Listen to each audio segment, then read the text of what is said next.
اور مدینہ طیبہ کی ویرانی ہوگی۔ ویران کا مطلب ویسی ویرانی نہیں جس کو ہم عام لفظوں میں ویران کہتے ہیں، بلکہ کچھ چیزوں کی ویرانی کہ لوگوں کا وہاں عبادات وغیرہ سے دور ہو جانا، اس کو بھی ویرانی کہا جاتا ہے۔ جیسے کہ آج پوری مسجد نبوی بند ہے، تو یہ خراب یثرب اس کو کہا گیا ہے کہ مدینے کی ویرانی ہوگی۔ اور جب مدینے کی ویرانی ہوگی تو تم سمجھ لینا کہ ملحمۃ الکبریٰ شروع ہو جائے گی۔ یہ ملحمۃ الکبریٰ کیا ہے؟ دنیا کی سب سے بڑی جنگ ہوگی۔ ایسی جنگ ابتدائے آدم علیہ السلام سے لے کر اب تک نہیں لڑی گئی ہوگی، اتنے بڑے پیمانے پر یہ جنگ ہوگی۔ اس میں تقریباً پوری دنیا ملوث ہوگی، ایک طرف مسلمین ہوں گے، دوسری طرف ساری قومیں ہوں گی۔ الملحمۃ الکبریٰ کے متعلق یہ بھی ہمیں ملتی ہیں روایات میں کہ اہل روم سے ہمارا مقابلہ ہوگا۔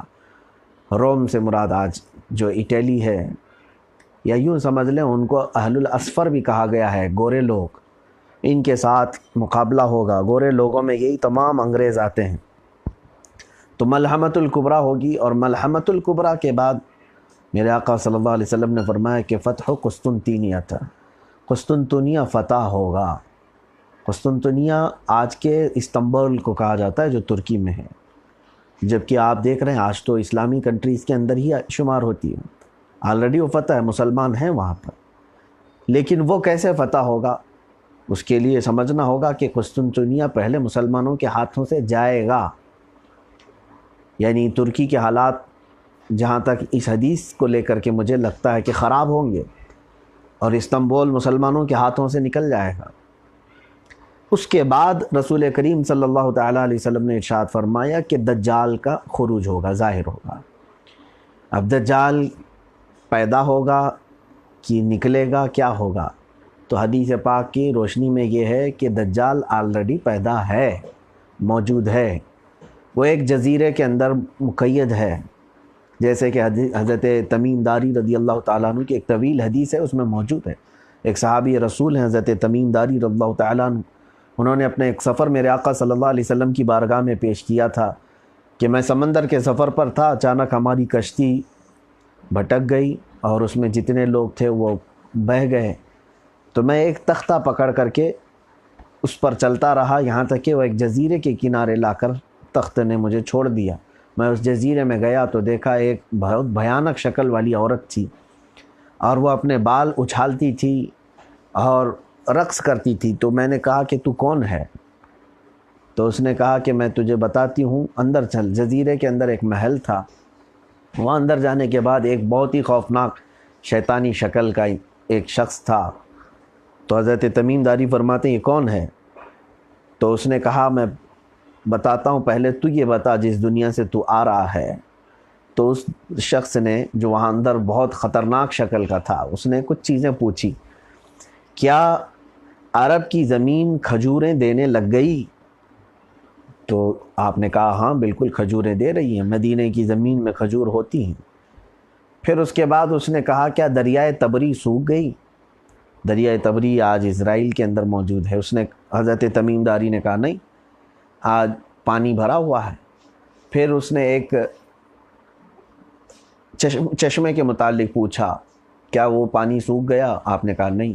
پھر اس نے پوچھا کیا نبی امی آ گئے؟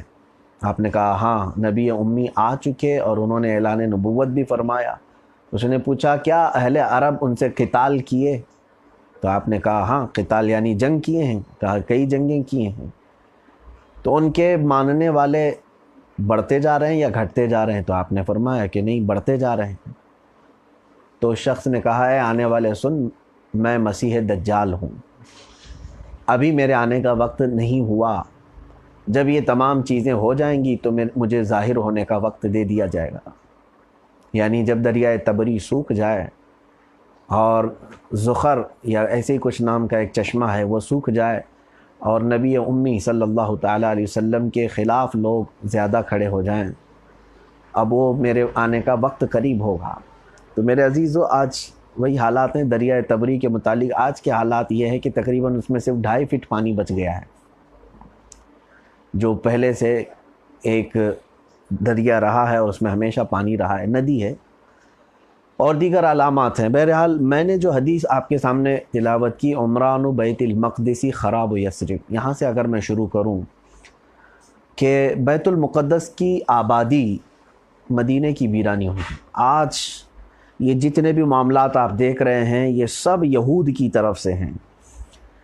یہ پورے یہودی اسرائیل کی طرف ہجرت کر کے جا چکے، تقریباً 1920 سے ان کی ہجرتیں چالو ہو گئی ہیں، یعنی دنیا میں جہاں جہاں یہودی تھے ان کو زبردستی اسرائیل کی طرف بھیجا گیا، جبکہ اسرائیل کوئی ایک کنٹری نہیں تھی، فلسطین تھا، یہ عرب کا ایک حصہ تھا۔ یہ سب ہجرت کر کر کے جاتے رہے۔ شروع میں صرف 4000 یہودی گئے تھے، آج بڑھتے بڑھتے ان کی تعداد لاکھوں سے زیادہ ہو گئی۔ اب وہاں پر یہ لوگ سب جمع ہو رہے ہیں اور انہوں نے قرار یہ پاس کروایا پورا انٹرنیشنل طریقے سے UN میں کہ دنیا میں جہاں کہیں بھی یہودی ہے اسے بالکلیہ اختیار ہے کہ وہ جب چاہے اپنے خاندان سمیت اسرائیل ہجرت کر سکتا ہے، اس کی اپنی وہ زمین ہوگی۔ تو انہوں نے یہ قرار پاس کروایا ہے اور پورے یہودی جمع ہو رہے ہیں، اور آپ دیکھیں کہ تھوڑے سے علاقے سے بڑھتے بڑھتے بڑھتے آج وہ اس بیت المقدس تک پہنچ گئے جو ہمارا قبلہ اول ہے، جہاں سے میرے آقا صلی اللہ تعالیٰ علیہ وسلم کی معراج کی شروعات ہوئی، عروج کی آسمانوں کی طرف، جہاں رسول کریم صلی اللہ علیہ وسلم نے نبیوں کی امامت فرمائی، اس بیت المقدس تک آ گئے۔ یروشلم پہلے تو یہ تل ابیب میں ان کا کیپٹل ہوتا تھا، وہاں سے یہ حکومت کرتے تھے، لیکن آپ پچھلے چند سالوں میں آپ نے سنا ہوگا امریکہ کے صدر ٹرمپ نے آ کر کے اپنی ایمبیسی کو، اپنے سفارت خانے کو منتقل کر کے یروشلم میں رکھ دیا اور کہا کہ اب ہم یہاں سے یہ سمجھیں گے کہ اسرائیل کا کیپٹل اب بیت المقدس ہے، یعنی یروشلم ہے، جو آج تک نہیں ہوا تھا۔ تو اب یہ پورے طور پر اس کو اپنے انڈر میں کریں گے بیت المقدس کو۔ ان کا پلان یہ ہے کہ بیت المقدس جہاں مسجد یہ قبۃ الصخرہ جو پیلا گنبد آپ کو نظر آتا ہے، اس کو شہید کرنا ہے، اس کو ختم کرنا ہے، اور وہاں پر ایک ہیکل سلیمانی بنانا ہے۔ ہیکل سلیمانی کیا چیز ہے؟ حضرت سلیمان علیہ السلام کے زمانے میں بنی ہوئی وہ عمارت، جس کو بعد میں کئی لوگوں نے آ کر کے ظالموں نے ختم کر دیا تھا، اس کی اینٹ سے اینٹ بجا دی تھی، یہودیوں کا قتل عام ہوا تھا، ان کو وہاں سے نکالا گیا تھا۔ تو یہودی آج بھی یہ عہد کیے بیٹھے ہوئے ہیں کہ ہم واپس اس زمین پر آئیں گے تو ہم سب سے پہلے یہ ہیکل سلیمانی بنائیں گے، جس کو اب وہ اگر بنائیں گے تو یہ ان کا بنانا تیسری مرتبہ ہوگا۔ 2 مرتبہ وہ عمارت ختم کی گئی ہے، اب یہ تیسری مرتبہ بنائیں گے، اسی لیے اس کو تھرڈ ٹیمپل کے نام سے یاد کیا جا رہا ہے۔ تھرڈ ٹیمپل کا مطلب یہ ہے کہ اب وہ تیسری مرتبہ اس کو بنانے جا رہے ہیں۔ اب جب یہ بنائیں گے، اس کو آباد کریں گے۔ آبادی سے مطلب یہ ہے کہ وہاں پر آج بھی اگر آپ جائیں گے بیت المقدس کے ارد گرد، اللہ کی پناہ ان ظالموں نے اتنا ظلم ڈھایا ہے، کئی بازار ایسے ہیں جو 20 25 سال سے بند ہیں، مکڑیوں کے جالے لگے ہوئے ہیں، کرفیو نافذ ہے، وہ مسلمانوں کے ہیں، اور ان کو قتل کرنا، مارنا، ختم کرنا، انہیں ڈرانا، یہ روز کا معاملہ چل رہا ہے۔ اس کے بعد ہوگا یہ کہ ان کی ساری زمینیں یہ لوگ ہڑپ لیں گے مسلمانوں کی، اور اپنی آبادیاں وہاں پر تیزی سے یہ تعمیر کر رہے ہیں، اور بغیر اجازت کے یہ پورے فلسطین میں غزہ پٹی تک آ چکے، اور پھر وہاں سے اپنی آبادیاں، اپنی یہودی کالونیاں بنا رہے ہیں، بڑی بڑی بلڈنگیں، اور پھر پکنک پوائنٹس بنا رہے ہیں۔ تو اسی کو حدیث پاک میں یوں سمجھتا ہوں، عمران المقدسی، یعنی بیت المقدس کی آبادی، وہاں ایسا آباد کریں گے۔ یہ آبادی یہودیوں کا احتلال، یعنی ان کی حکومت مدینہ طیبہ کو ویران کرے گی۔ مطلب یہ ہے کہ مجھے جہاں تک سمجھ میں آتا ہے کہ لوگ وہاں پر موجود وہ لوگ احترام نہ کریں، یا پھر نمازوں سے غافل ہوں گے، یا تو پھر سارے دنیا اور مال وغیرہ میں پڑ جائیں گے۔ یہ ہو سکتا ہے مدینہ کی ویرانی۔ مدینہ کی ویرانی سے مطلب یہ نہیں ہے کہ ساری چیزیں توڑ پھوڑ کر کے ختم کر دی جائیں گی، بلکہ عبادات سے ویران کیا جا سکتا ہے۔ اس کے فوراً بعد یہ دونوں علامتیں مجھے نظر آ رہی ہیں کہ اس طرف بیت المقدس کی آبادی شروع کر رکھا ان یہودیوں نے۔ اب آپ ادھر دیکھیں تو مسجد نبوی پوری مقفل ہے، لاک ہے، لوگوں کو داخل ہونے تک کی آج اجازت نہیں ہے۔ کئی نمازیں گزر گئیں، کئی جمعہ اور کئی خطبے، کہ لوگ ایک وائرس کے ڈر سے مسجد نبوی کے قریب نہیں آ رہے ہیں، بلکہ انہیں روکا گیا ہے میرے آقا صلی اللہ تعالیٰ علیہ وسلم کے دربار اقدس میں آنے سے۔ دوسری چیز، اس کے بعد ہی یہ فرمایا گیا کہ ملحمۃ الکبریٰ شروع ہوگی۔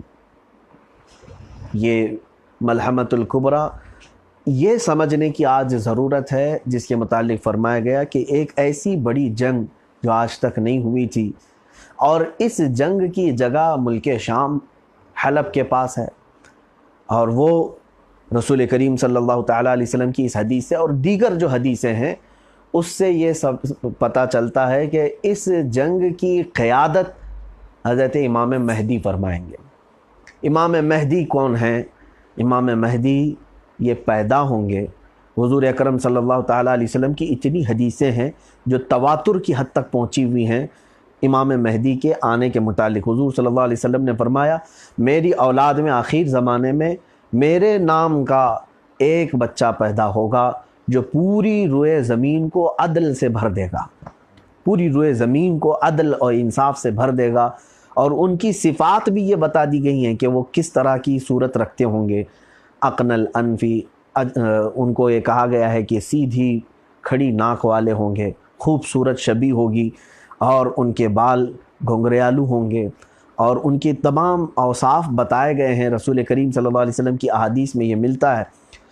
اب وہ کہاں سے نکلیں گے، کہاں آئیں گے، اس کے متعلق بہت سارے اختلافات ہیں۔ بعض نے کہا مدینہ طیبہ سے، لیکن حدیثوں میں یہ ملتا ہے کہ وہ مشرق کی طرف سے آئیں گے۔ تو امام مہدی کا ظہور ہوگا۔ اب امام مہدی کب آئیں گے اس کی کچھ علامات میں آپ کو بتا دوں۔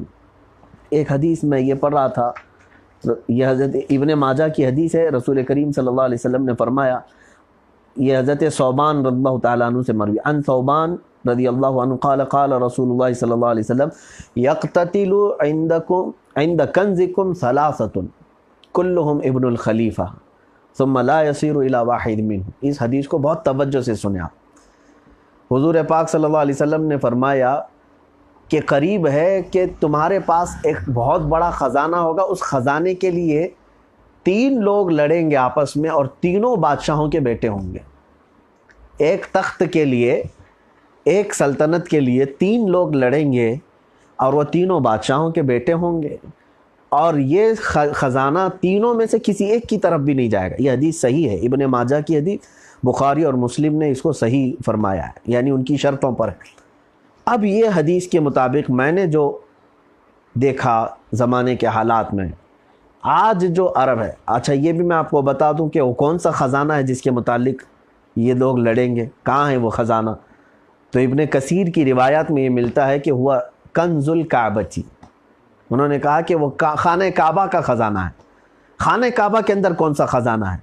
اس سے مراد یہ ہے کہ خانہ کعبہ کے پاس آنے والوں سے جو مال جمع ہوتا ہے وہی خزانہ ہے، حجاج کا، معتمرین کا، بلکہ کئی 100 کروڑ، کئی 1000 کروڑ کا یہ خزانہ ہے جو صرف اور صرف حاجیوں سے سعودی عرب کو ملتا ہے۔ اب اسی خزانے کے متعلق لڑیں گے، 3 لوگ لڑیں گے، اور تینوں میں سے کسی ایک کو بھی یہ نہیں ملے گا۔ میں یہ حتمی طور پر نہیں کہتا کہ آج ہی ہونے والا ہے، لیکن حالات یہ بتا رہے ہیں کہ موجودہ جو بادشاہ ہے، اس کے تخت کے دعوے دار آج بھی 3 لوگ ہیں۔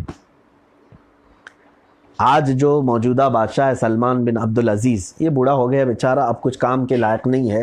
اس کے بیٹے نے زبردستی تخت ہتھیا لیا ہے، اور اس سے پہلے جو کراؤن پرنس تھے، ان 2 لوگ تھے، دونوں کو بھی ہٹایا گیا ہے۔ ظاہر سی بات ہے وہ ولی عہد تھے۔ کراؤن پرنس کا مطلب ہوتا ہے بادشاہ کے بعد اس کا نمبر آتا ہے، تو پہلے ایک شخص تھا، اس کو ہٹایا گیا، پھر محمد بن نائف غالباً اس کو رکھا گیا، اس کو بھی ہٹایا، اب پھر یہ تیسرے نمبر پر یہ محمد بن سلمان بیٹھا ہوا ہے۔ تو ظاہر سی بات ہے جن کو ہٹایا گیا ہے ان کے اندر کی بھوک مری نہیں ہوگی تخت کی، ان کے اندر کی لالچ ٹھنڈی نہیں ہوئی ہوگی، وہ آگ تو بھڑک رہی ہے تخت کو حاصل کرنے کی۔ ابھی حالات یہ بتاتے ہیں عرب کے، سعودی عرب کے، کہ خاندانی بغاوت بہت زوروں پر ہے۔ اس نے اپنے ہی جو ولی عہد ہے بھی فی الحال کراؤن پرنس ہے، اپنے ہی بھائیوں کو قید میں رکھا ہے، کئی علماء کو قید کیا ہے جو اس کے خلاف بولے۔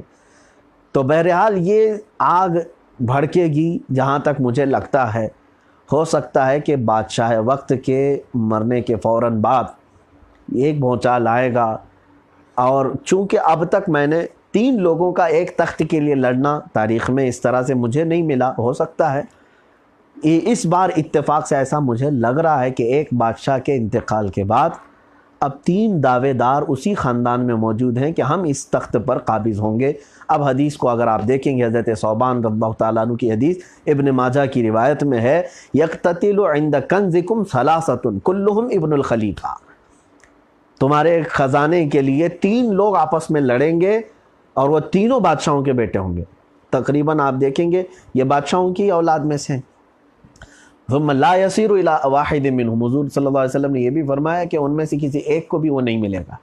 اب دیکھتے ہیں بعد میں ہوتا کیا ہے، اگر ان تینوں میں سے کسی کو بھی نہیں ملتا ہے تو پھر مطلب یہی ہے کہ وہ اسی زمانے کے لیے ہوگی حدیث پاک، اور اگر پھر یہ قابض ہوتے ہیں ہو سکتا ہے بعد میں آنے والے کسی اور 3 لوگوں کے متعلق یہ حدیث ہوگی۔ بہرحال اب یہاں پر میں جو کہہ رہا تھا، امام مہدی کے ظاہر ہونے کی جو علامات ہیں وہ کیا ہیں، اس میں یہ بھی فرمایا گیا کہ پوری دنیا میں وبا پھیلے گی۔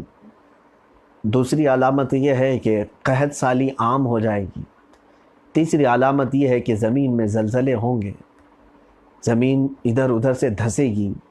تو یہ بعض دوسرے کتب میں ہے، میں نے اس کی تصحیح نہیں کی ہے، لیکن ملحمۃ الکبریٰ ایک بڑی علامت یہ بتائی گئی ہے، جنگ کی تیاری۔ میرے عزیزو، آپ کو میں بتاؤں کہ آج سوائے مسلمانوں کے ساری قومیں جنگ کی تیاریوں میں مصروف ہیں، ساری قومیں جنگ کی تیاریوں میں۔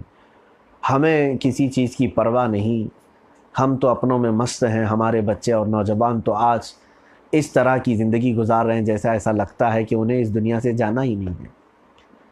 بہت سارے نوجوان، ان کی زندگی کا تو بڑا مقصد یہ ہے کہ ایک خوبصورت لڑکی ان کی زندگی میں آ جائے، وہی ہے ان کی زندگی کی معراج سمجھتے ہیں اس چیز کو۔ جبکہ دوسری قومیں پیدا ہوتے ہی بچوں کی تربیت اسی ماحول میں کر رہے ہیں۔ بچہ 7 سال کا ہو جائے تو اسرائیل میں اسے گھڑ سواری اور تیر اندازی سکھانے کے لیے کھڑا کیا جا رہا ہے۔ عزیزان گرامی وقار، تقریباً قومیں جنگ کی تیاریوں میں مصروف ہیں۔ اب میں یہ نہیں کہتا کہ ساری جنگیں تلوار، ہتھیار، بندوق، گولی، بارود سے ہی ہوں گی۔ جنگ کے بہت سارے طریقے ہیں۔ دنیا ایک نئی جنگ کا بھی سوچ رہی ہے، جیسے بایو ویپن، یعنی بایولوجیکل ویپنز جو ہیں وہ یہی ہیں، جیسے وائرس کا چھوڑنا ایک ساتھ لاکھوں کی موت ہو جائے، تو بم گرانے سے تو بہتر ہے۔ لوگ آج اس خیال میں بھی ہیں کہ نیوکلیائی بم گرانے سے بہتر ہے کہ کوئی وائرس چھوڑ دیا جائے تاکہ ایک پوری قوم اس سے تباہ ہو جائے۔ یہ بھی ایک طریقے کی جنگ لڑی جا رہی ہے۔ ایک طریقہ جنگ کا یہ بھی دنیا نے، ترقی یافتہ دنیا ہے، کمپیوٹرائزڈ جنگ، یعنی لوگوں کے حملے کرنا، انٹرنیٹ کے ذریعے سے ان کے پیسے چرانا، پورے کے پورے پیسے بینکوں کے غصب کر لینا، یہ بھی ایک طرح کی جنگ ہے۔ اور دنیا کو کیش لیس کر کے قحط سالی کی طرف یہ لایا جائے گا۔ آپ دیکھیں گے اس کے بعد ابھی ہم جو لاک ڈاؤن میں بیٹھے ہوئے ہیں، یہ بلا ہے، یہ وبا ہے۔ اس کے بعد کے جو حالات آئیں گے، مجھے یہی لگتا ہے کہ پوری دنیا میں قحط سالی عام ہو جائے گی، قحط سالی عام ہو جائے گی، بھوک مری زیادہ ہو جائے گی، لوگ بھوک کی وجہ سے مر رہے ہوں گے۔ میرے عزیزو، اب یہ ملحمۃ الکبریٰ جس کارن سے ہوگی، جس وجہ سے ہوگی، وہ اس کی وجہ بھی یہود ہی بتائے گئے۔ یہودی یہ چھیڑیں گے اور کثرت سے مسلمانوں کا قتل کریں گے۔ اور پھر اس کے بعد رسول کریم صلی اللہ علیہ وسلم نے ارشاد فرمایا، خراسان سے کالے جھنڈے والے نکلیں گے۔ خراسان یا افغانستان اور ایران کا کچھ حصہ ہے، وہاں سے کالے جھنڈے والے نکلیں گے اور وہ اپنے جھنڈے ایلیا میں لا کر، ایلیا بیت المقدس کو کہا ہے حدیثوں میں، وہ وہاں لا کر کے نصب کریں گے اور اللہ تعالیٰ ان کے ہاتھوں فتح عطا فرمائے گا۔ امام مہدی الملحمۃ الکبریٰ کی قیادت فرمائیں گے، اب اس میں مسلمانوں کو اللہ تعالیٰ فتح عطا فرمائے گا، رومیوں کو شکست ہوگی، یعنی یہ اہل الاسفر جس کو گورے لوگ کہا گیا ہے، ان کو شکست فاش ہوگی امام مہدی کی قیادت میں۔ اب اسی میں غزوہ ہند کا بھی تذکرہ ہے، اسی کے دوران کہ غزوہ ہند ہوگا اور اللہ تبارک و تعالیٰ ایمان والوں کو فتح عطا فرمائے گا۔ ظاہر سی بات ہے یہ ظلم کے خلاف لڑائی ہوگی، جہاں جہاں ظلم ہوگا اس کے خلاف یہ لڑائی ہوگی، اور زمین کو عدل و انصاف سے بھرنے کے لیے یہ لڑائی ہوگی۔ حدیثوں سے جو مل رہا ہے وہ میں آپ کے سامنے کہہ رہا ہوں۔ اب ملحمۃ الکبریٰ جیسی ہی ختم ہوگی، یعنی یہ جنگ کا خاتمہ ہوگا، تو مومنین جو ہے 3 حصوں میں تقسیم ہوں گے، یہ بھی حدیث پاک میں ہے۔ اس میں سے ایک حصہ قسطنطنیہ فتح کرنے کے لیے نکلے گا، وہی استنبول جس کو میں کہہ رہا ہوں۔ ہو سکتا ہے اس زمانے میں یہ مسلمانوں کے ہاتھ سے نکلا ہوگا۔ حدیث کے الفاظ یہ ہیں، وہ یہ کہیں گے لا الہ الا اللہ واللہ اکبر، اتنا کہیں گے 3 مرتبہ۔ یہ فوج صرف اتنا کہے گی تو وہ قسطنطنیہ فتح ہو جائے گا، یعنی بغیر لڑائی کے، بغیر قتل و قتال کے قسطنطنیہ مومنین کے ہاتھوں آئے گا۔ اب جیسے ہی قسطنطنیہ فتح ہوگا، وہاں ایک افواہ نہیں بلکہ ایک اعلان ہو جائے گا، اور سارے لوگ چونک جائیں گے۔ جیسے ہی قسطنطنیہ کی فتح کی خوشیاں لوگ منا رہے ہوں گے، اچانک یہ اعلان کر دیا جائے گا کہ دجال ظاہر ہو چکا ہے، دجال آ چکا ہے۔ تو دجال کے آنے کی خبر سن کر کے مومنین سب پھر جمع ہوں گے۔ اب دجال اتنا فساد مچائے گا پوری دنیا میں، اتنا کہ جو بھی مومن ہوگا اسے قتل کرے گا۔ مسلمانوں کا سخت ترین وہ دشمن ہوگا، وہ یہ کہے گا کہ مجھے خدا تسلیم کرو، میں اپنی جنت میں تمہیں رکھوں گا۔ لیکن جن لوگوں نے اس کی سختیوں کو دیکھ کر کے اسے خدا کہا، وہ کافر و مشرک مر جائیں گے، اور جو لوگ اس کی تکلیفوں پر صبر کرتے رہ گئے، اللہ رب العزت ان کو بلا حساب و کتاب جنت عطا فرمائے گا۔ دجال کا فتنہ دنیا کا سب سے بڑا فتنہ ہوگا، جو اب تک اتنا بڑا فتنہ نہیں ہوا تھا۔ وہ بہت بڑی آزمائش ہوگی، پتہ نہیں اس میں کتنے لوگ ثابت قدم رہیں گے، کتنے بہک جائیں گے۔ یہاں تو حال ایسا ہے کہ چھوٹی سی تکلیف پر لوگ اپنا ایمان بیچ دیتے ہیں، تھوڑا سا کچھ ہو جائے تو حکومتوں کے ہاتھوں بک جاتے ہیں کہ نہیں، حالات کے اعتبار سے چلنا پڑتا ہے، وہ کرنا پڑتا ہے۔ مجھے یہ سمجھ میں نہیں آتا کہ جب دجال آ کر کے ٹانگ چیر کر کے لوگوں کو دکھائے گا، کھولتے ہوئے تیل میں ڈال دے گا، تب پھر باقی سارے ڈر کر کے کیا کہیں گے، واللہ عالم۔ بس چند ہی وہ مومنین ہوں گے جن کے دلوں میں ایمان سرایت کر چکا ہوگا، وہ ثابت قدم رہیں گے۔ اب اندازہ کرو، جب رسول کریم صلی اللہ تعالیٰ علیہ وسلم اپنی دعاؤں میں یہ فرماتے تھے، یا اللہ میں تیری پناہ مانگتا ہوں مسیح دجال کے فتنوں سے، وہ نبی رحمت صلی اللہ علیہ وسلم پناہ مانگتے ہوں اس کے فتنوں سے، تو یہ کوئی معمولی فتنہ نہیں ہے۔ تو دجال کا ظہور ہوگا، اس کے بعد پھر وہ محاصرہ کر لے گا حضرت امام مہدی کا، جب وہ ملک شام میں ہوں گے، یہاں تک کہ مسلمان قتل ہو چکے ہوں گے بہت سارے اس کے ہاتھوں۔ اب وہ حضرت امام مہدی اور ان کے جتنے بھی لوگ ہوں گے ان کا محاصرہ کرے گا، تب پھر حضرت عیسیٰ علیہ السلام نازل ہوں گے۔ میرے آقا صلی اللہ علیہ وسلم نے فرمایا، عیسیٰ علیہ السلام کو دیکھتے ہی وہ دجال پگھلے گا جیسے برف گرمی سے پگھلتا ہے۔ حضرت عیسیٰ علیہ السلام اس کا مقابلہ کریں گے اور اس کو اپنے تیر سے شکار کریں گے اور اس کو ختم کریں گے۔ یہ دجال کا خاتمہ ہوگا۔ اس کے بعد حضرت امام مہدی کا وصال، حضرت عیسیٰ علیہ السلام کا وصال۔ حضور صلی اللہ علیہ وسلم فرماتے ہیں، لا خیر فی العیش بعدہ، یعنی ان کے بعد، امام مہدی کے بعد زندگی میں کوئی بھلائی نہیں رہے گی، سب ختم ہو جائے گا۔ عزیزان گرامی وقار، یہ 5 چیزیں میں نے عرض کی ہیں۔ پہلی چیز بیت المقدس کی آبادی، دوسری چیز مدینہ طیبہ کی ویرانی، تیسری چیز یہ ملحمۃ الکبریٰ جنگ کا ہونا، چوتھی چیز فتح قسطنطنیہ استنبول کی فتح، پانچویں چیز دجال کا ظاہر ہونا۔ یہ یکے بعد دیگرے، یہ ترتیب آج میں نے پہلی مرتبہ آپ کے سامنے رکھی ہے۔ بہت سارے لوگ اس میں کنفیوز ہوتے ہیں کہ کیسے ہوگا۔ اب امام مہدی کے انتظار میں زمانہ بیت گیا، بہت سارے لوگوں نے اپنے اپنے زمانے میں کہا اب آئیں گے، تب آئیں گے۔ بہرحال ہم بھی یہی دعا کرتے ہیں کہ ابھی وہ اس زمانے میں آئیں۔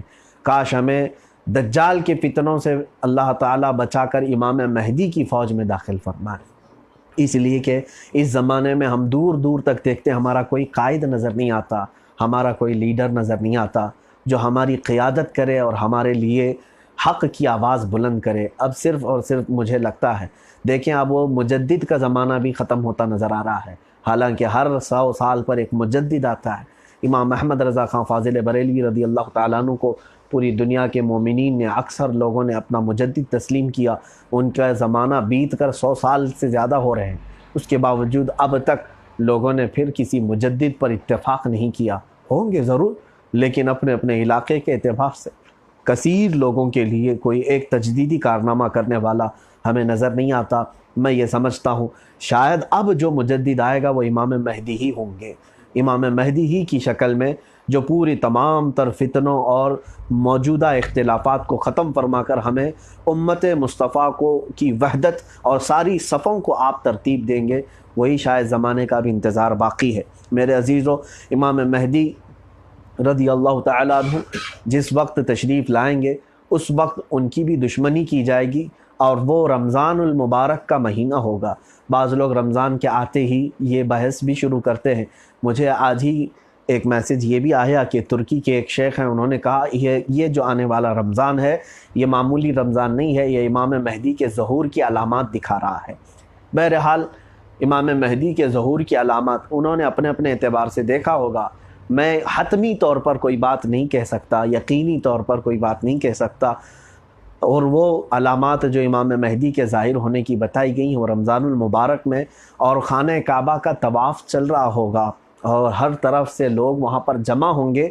اب یہ یہ خانہ کعبہ کے حجر اسود اور حتیم کعبہ کے درمیان، یعنی خانہ کعبہ کا جہاں دروازہ ہے اس دروازے کے پاس آپ کھڑے ہو کر کے اعلان فرمائیں گے اور موجودہ لوگ سب آپ کے ہاتھ پر بیعت فرمائیں گے۔ لیکن آج کے حالات تو ایسے ہیں کہ طواف سے ہی انہوں نے روک رکھا ہے، پورے خانہ کعبہ کو سیل کر کے رکھا ہے، مختصر لوگوں کو جانے کی اجازت دی جا رہی ہے۔ واللہ اعلم بالصواب کہ جب امام مہدی آئیں گے خانہ کعبہ کھلا ہوگا اور لوگ کثرت سے طواف میں ہوں گے، تو اگر اللہ رب العزت نے ہمارے مقدر میں اسی رمضان کو رکھا ہے تو ہم تو شدت سے انتظار کر رہے ہیں کہ مولا تعالیٰ ہمیں ایسے مہدی کا انتظار ہے جس کی خود میرے آقا صلی اللہ علیہ وسلم نے اپنی زبان پاک سے تعریف فرمائی ہے کہ وہ میری اولاد میں، فاطمہ کی اولاد میں میرا ایک بیٹا ایسا ہوگا جو پوری دنیا کو عدل و انصاف سے بھر دے گا۔ ہم تو اس مہدی کے انتظار میں ہیں۔ عزیزان گرامی وقار، آج کی یہ ضروری باتیں تھیں، اور پھر کچھ چیزیں جو اس سے ملتی جلتی ہیں وہ یہ بھی میں بتا دوں۔ عام المجاعہ یعنی پورے بھوک کا سال ایسا بھی آئے گا کہ بعض روایات یہ بتاتی ہیں کہ لوگ ایک دوسرے کا گوشت کھانے کی کوشش کریں گے۔ آج یہ لاک ڈاؤن کے بعد، ختم ہونے کے بعد آپ حالات دیکھیں کہ کتنی لوٹ ماری ہوتی ہے، لوگوں کے پاس مال نہیں ہوگا، پیسہ نہیں ہوگا، سامان نہیں ہوگا، راشن نہیں ہوگا، پھر کیا کیا معاملات ہوتے ہیں وہ دیکھا جائے گا بعد میں۔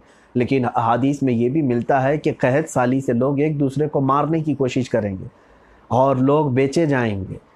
اب وہ زمانہ ایسا ہوگا کہ تم اتنے فتنوں میں مبتلا کر دیے جاؤ گے کہ قبرستان سے گزرتے ہوئے تم یہ کہو گے قبر کو دیکھ کر کہ کاش اس کی جگہ میں ہوتا تو بہت اچھا ہوتا، کہ جو قبر میں سویا ہے وہ محفوظ ہے کیونکہ وہ ان فتنوں سے پہلے ہی دنیا سے چلا گیا ہے۔ عزیزان گرامی وقار، میرے آقا صلی اللہ تعالیٰ علیہ وسلم کی ہر حدیث بالکل 100% صادق نظر آتی ہے۔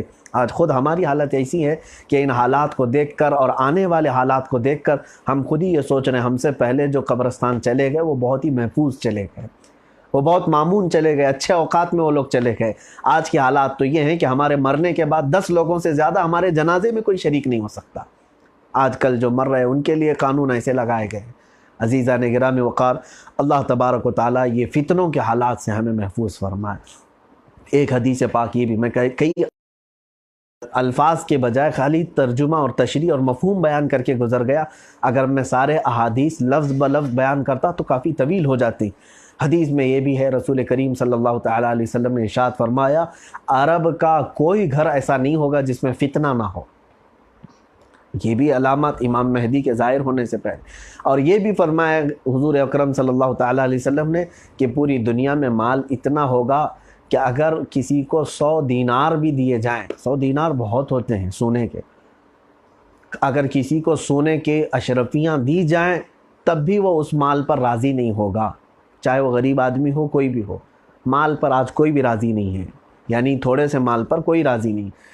تو اس زمانے میں میرے آقا صلی اللہ علیہ وسلم نے فرمایا تھا کہ اگر کسی کو 100 اشرفیاں سونے کی دی جائیں اس پر بھی وہ راضی نہیں ہوگا۔ اور ایک حدیث حضرت غالباً حضرت ابو ذر رضی اللہ تعالیٰ کسی اور صحابی سے ہے یہ کہ آپ نے فرمایا کہ عراق والوں پر ایک ایسا وقت آئے گا کہ ان کے پاس ایک درہم بھی باقی نہیں رہے گا اور گیہوں کا ایک چلو ایک کھٹوری بھی ان کے پاس کھانے کی نہیں رہ جائے گی، ایسی حالت ان کی آئے گی۔ آج عراق اسی حالت میں جا رہا ہے۔ جتنی بھی میں نے احادیث بیان کی وہ تقریباً حالات ایسی ہی ہیں میرے عزیزوں۔ مال پر ہمارا سب کا اس طرح سے یعنی حملہ کرنا، کسی بھی چیز پر آج اکتفا یا پھر قناعت نہیں رہ گئی، اور اہل عراق کی حالت بہت ہی خراب ہے۔ ہم نے دیکھا ہے ان کے پاس کھانے کے لیے گوشت کا ایک ٹکڑا بھی نہیں ملتا، ایک ٹکڑا ان کو دینے جاتے ہیں تو جھپٹا مار لیتے ہیں۔ تو یہ اور حالات ہو سکتا ہے، ایسے ہی ہونے والے ہیں۔ میں دعا کرتا ہوں رب ذوالجلال ہم سب کو کہنے سننے سے زیادہ عمل کی توفیق عطا فرمائے۔ ان علامات میں میرے عزیزوں اب مومنین مسلمانوں کی ذمہ داریاں کیا ہیں؟ جتنی چیزیں میں نے آپ کو بتایا، جس کو یہ معلوم ہو جائے کہ قیامت اتنی قریب ہے اور اس کے بعد اگر وہ زندگی گزارنے کے طریقوں میں تبدیل نہیں کرتا تو میں سمجھتا ہوں کہ اس نے اپنی قسمت میں محرومی لکھ لی ہے، اس نے خود اپنی قسمت کو اپنے ہاتھوں تباہ کیا ہے۔ اس لیے میرے عزیز بچوں، جوانوں، میری ماؤں اور بہنوں، اتنا وقت قریب ہے کہ آپ سوچ بھی نہیں سکتے۔ ہمارے اٹھائے جانے کا وقت، ہمارے حساب کتاب کا وقت، ہمارے اللہ رب العزت کی بارگاہ میں حاضری کا وقت بہت ہی قریب آ چکا ہے۔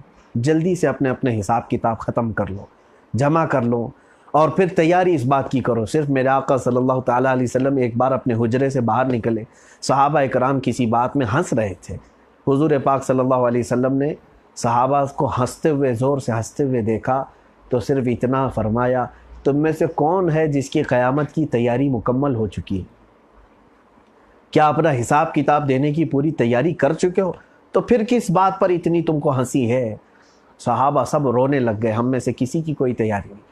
میرے عزیزوں، جو صحابہ رسول پاک صلی اللہ تعالیٰ علیہ وسلم کے اوپر جان نثاری کرنے والے، وہ جب رسول کریم صلی اللہ تعالیٰ علیہ وسلم کی بارگاہ میں یوں روتے ہیں کہ ہمارے پاس کوئی تیاری نہیں ہے، تو آج ہم جیسوں کے پاس کون سی تیاری ہے؟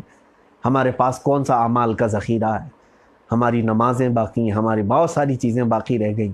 عزیزان گرامی وقار، اپنے حساب کتاب کو فوراً طویل مت کریں، اس کو لپیٹنا شروع کر دیں اور اپنی تیاریوں میں لگ جائیں۔ اب حالات ہمارے امتحانات کے ہیں اور بہت زیادہ ہم آزمائے جائیں گے۔ اب ہم شاید فتنوں کے زمانے میں پیدا ہوئے ہیں۔ اب ہو سکتا ہے آج کل ہم بھی دنیا سے چلے جائیں، لیکن میں اپنے بچوں کا سوچتا ہوں، اب جو چھوٹے بچے اور جو نئی نسل، نئی جنریشن آ رہی ہے، ان کے متعلق بھی میں سوچتا ہوں پتہ نہیں وہ کس قدر آفات اور فتنوں سے مقابلہ کریں گے اور ان کے زمانے کتنے چیلنجز والے ہوں گے۔ اس لیے دو ذمہ داریاں ہیں آپ کی۔ آج آپ اپنے گھروں میں اسلامی ماحول، تاریخ، قیامت اور علامات قیامت کثرت سے ذکر کرو اور اپنے بچوں کو اس کے لیے تیاری سکھانا شروع کر دو۔ ایک اور بات جو اہم تھی وہ یہ ہے کہ دجال جو آئے گا اس کے متعلق یہ بھی کہا گیا ہے کہ جب لوگ بھول جائیں گے، اس کا ذکر بھی نہیں ہو رہا ہوگا دنیا میں، اس وقت وہ ظاہر ہو جائے گا۔ لوگ خوشیاں منا رہے ہوں گے اس وقت، ملحمۃ الکبریٰ کی فتح کی، قسطنطنیہ کے فتح کی خوشیوں میں مصروف ہوں گے، اچانک دجال آئے۔ تو دجال کے آنے کی خبریں اپنے بچوں کو دیتے رہیں اور استغفار کی کثرت کریں، اپنے گھروں میں یہ ماحول تبدیل کریں۔ اللہ رب العزت ہم سب کو مولا کریم ان تمام آفات ارضیہ، آفات سماویہ سے محفوظ فرمائے، ان پورے بلاؤں کا، وباؤں کا مولا پوری روئے زمین سے خاتمہ فرمائے۔ اے کریم خدا ارحم الراحمین، تیرے دربار میں التجا ہے، آج 15ویں شعبان المعظم ہے اور مقدس دن ہے جمعہ کا۔ اے رب ذوالجلال، جلد سے جلد تو اپنے گھروں کو ہمارے لیے کشادہ فرما دے، تیرے گھر مسجدیں کھل جائیں اور صفیں پھر سے مولا بارونق ہو جائیں، سجدوں سے بھر جائیں مسجدیں۔ اے الہ العالمین، ہم سب کو ادب سے تیرے حبیب پاک صلی اللہ علیہ وسلم کے روضہ اقدس کی حاضری نصیب فرما، خانہ کعبہ کا طواف نصیب فرما۔ مولا ہم سب کے والدین کا سایہ دراز فرما، جو دنیا سے جا چکے مولا ان کی مغفرت فرما۔ بس تیری بارگاہ میں اتنی التجا ہے، جتنے دن کی بھی زندگی ہے مولا امن کی زندگی عطا فرما، اور جب دنیا سے خاتمہ ہو تو مولا ایمان پر خاتمہ فرما۔ اے رب ذوالجلال، ایمان پہ خاتمہ فرما، ہم سب کو ایمان پہ موت عطا فرما۔ وصلی اللہ تعالیٰ علی خیر خلقی محمد وآلہ واصحابہ اجمعین، وآخر دعوانا ان الحمد للہ رب العالمین۔ السلام علیکم۔ یوٹیوب پر ہمارے چینل سے جڑنے کے لیے احمدی نیٹ ورک آفیشیل کو ابھی سبسکرائب کریں۔